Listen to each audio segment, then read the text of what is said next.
So if you can control each and every node, and if you can observe or propagate those node values to available any of the outputs, you can call the design as a testable. And what is the design for testability? Like somebody asked it, a methodology or a collection of methodologies which results in the creation of testable design. So you are making a design more testable or better testable by adding some features to the design. It could be a gates, flops, etc., some logic. So adding that logic structurally and making design more testable is called as design for testability. Now, all internal nodes of interest can be set to 0 or 1. So here we talked about, again, somewhat like a similar thing what we have discussed before. Any of the nodes, in this case, suppose A here and B here and Z here. So you might be having a multiple inputs. So all the internal nodes can be controlled using your primary inputs. Same way, all internal nodes can be observed using primary outputs. If you can do that, then you say this particular circuit is testable. When you say all internal nodes are controllable, what do you mean by controllable? Whenever I want, I should be able to apply any value out of 0 or 1. Again, you cannot say my internal node is controllable if it is only controllable for applying a 0, not applying a 1. Or vice versa. You are able to apply only 1, but 0 is not possible. Then you cannot say that your node is fully controllable. Example, somebody can think of? So, take an example of this OR gate. Is this visible to everyone, this diagram? Yes, sir. Let's see that we have this circuit.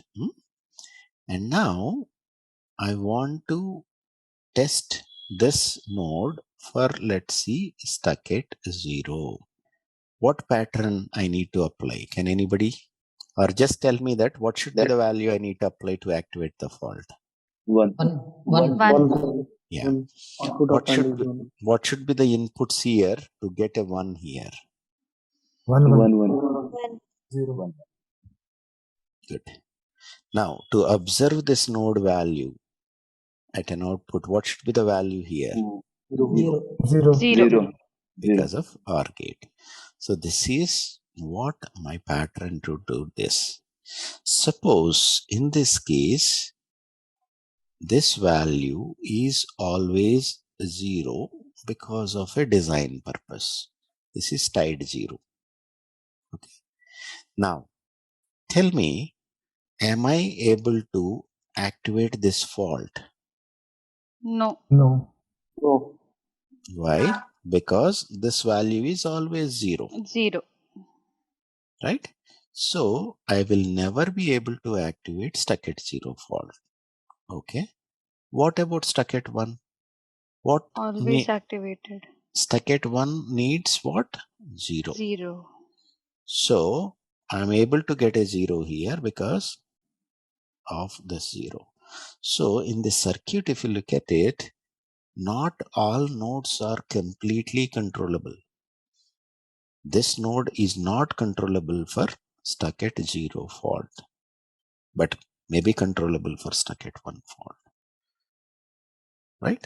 So what we are saying is node may be controllable, but it needs to be controllable for both the type of faults. Otherwise, it's not completely controllable. When do we say 100% coverage? When I am able to test all the nodes for both the faults of stuck at 0 and stuck at 1, not only just one fault. So in this example, this node is controllable for stuck at 1, but not controllable for stuck at 0. So there is no way I can get this circuit 100% coverage because the structure is like this. Now, what do you do? I want to make this circuit 100%. I have to, because as a DFT engineer. Now tell me, how do we make this design testable? That is exactly, if you can modify this circuit to get 100% coverage, because by structure of a functional, are you able to get 100% coverage in this case? No. No, because I cannot test this stuck at zero fault. So I will be definitely having less than 100% test coverage if I generate patterns for the circuit. But now, what is the challenge for you as a DFT engineer? You need to make this circuit 100% testable. What do you do that? You need to add some logic. But again, what is our golden rule? Should not change the functionality. Functionality Should not be functionality. changed. Absolutely. I should not change functionality. So now I need to be careful but creative to have something like this. And what I will do in this mux, I will say that when test mode is 1, I will create my own input and connect to this mux. This is 1. And why my test mode is 0, that means I'm in a functional mode. I am connecting to tie 0 value as for the functionality. Okay. This is tie 0. Okay. So now what was my functional value? This should be always tied to 0. When I am not in test mode, my tie 0 will go. That will take care of functionality. That means I'm not changing my functionality. But I'm in a test mode. I have a primary input like any other A, B, C. In this case, this is A, this is B, and I have something else C. So now I can apply 1 or 0 here. 1. Right? So now see that is stuck at 0 is possible or not? Stuck at 0 is possible because I can apply a 1 here and I can apply a 1 here. In test mode, this one will go. So I'm making now stuck at 0 is possible, which was not the case before. What did we do? We have added our test logic. We made this design testable. Agree? So this is the DFT part for adding mux here. Exactly. Exactly. Yeah. Overall. You have your own design for testability. In this case, it's this mux. Now, yeah. Also, somebody has asked about a debug, and I will introduce one more term called a diagnosis also. So what happened here is functional testing or logical verification. All of you know that when I write a coding, I will write a test bench, apply all the possible vectors and test that whether it is working or not. Functional verification, right? And if any of you did a coding or any of you know the friends who are designers write an RTL and who are working on a verification team, what do? They'll take a design and generate a test bench for all possible combinations and apply and see that all possible combinations are working or not. That's a logical verification. Now, second thing is a manufacturing test.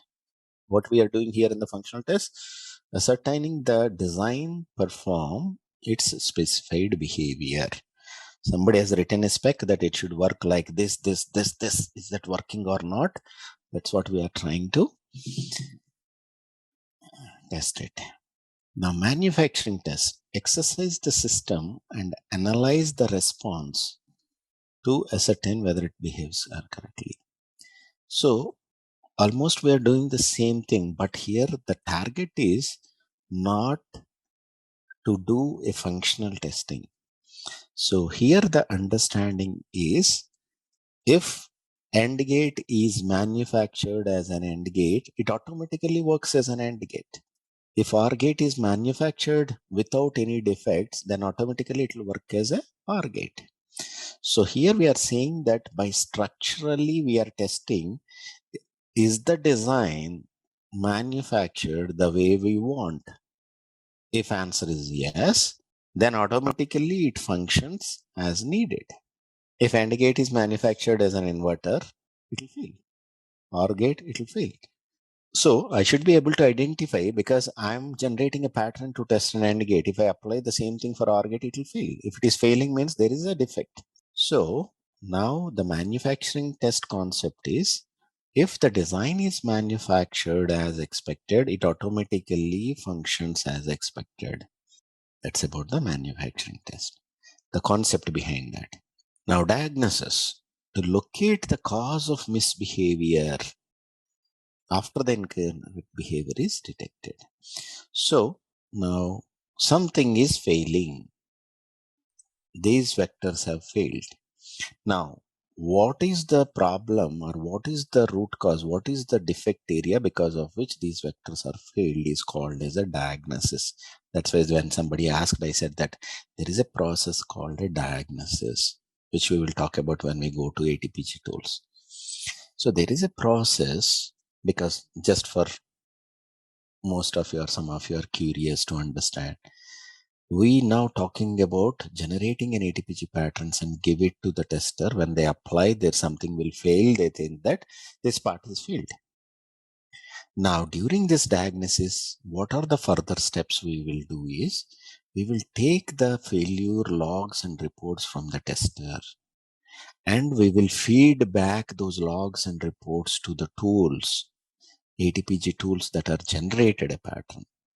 So now I know that when I have generated a 1 1 vector here, and this 1 1 vector, when I apply, it is failing on silicon or a chip manufactured, then I will take those pattern and feed back into ATPG tool.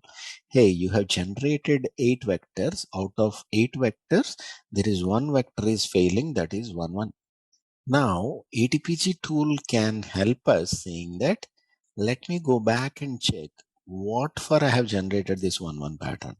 And it will come back and tell you, hey, 1 1 pattern I've generated for A, B, C stuck at 0.